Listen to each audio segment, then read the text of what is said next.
সাম্প্রতিক সময়ে নিজেকে অনেকটাই আড়ালে রেখেছেন ঢাকাই চলচ্চিত্রের আলোচিত নায়িকা শবনম বুবলী।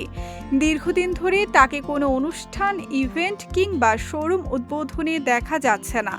হঠাৎ করে এই নীরবতা ঘিরেই সামাজিক মাধ্যমে শুরু হয়েছে নানা জল্পনা কল্পনা, যার মধ্যে সবচেয়ে বেশি আলোচনায় রয়েছে তার অন্তঃসত্ত্বা হওয়ার গুঞ্জন।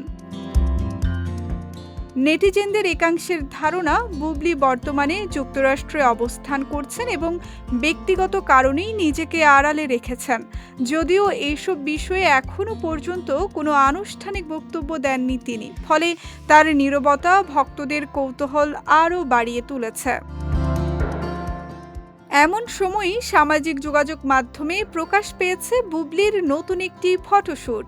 বৈশাখী আবহে লাল সাদা শাড়িতে ধরা দিয়েছেন তিনি। ছবিগুলোতে তার সৌন্দর্য যেমন প্রশংসিত হয়েছে, তেমনি শাড়ি পরার ভিন্নধর্মী স্টাইলও নজর কেড়েছে সবার।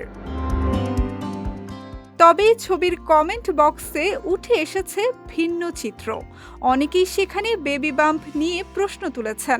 কেউ সরাসরি জানতে চেয়েছেন বেবি বাম্প কোথায়, আবার কেউ মন্তব্য করেছেন প্রেগনেন্ট অবস্থায় এত গ্ল্যামার কিভাবে সম্ভব।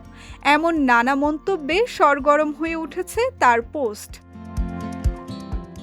শাড়ি পরার ধরন নিয়েও তৈরি হয়েছে নতুন আলোচনা। অনেকের ধারণা, বিশেষভাবে শাড়ি পরার মাধ্যমে হয়তো কিছু আড়াল করার চেষ্টা করছেন এই অভিনেত্রী।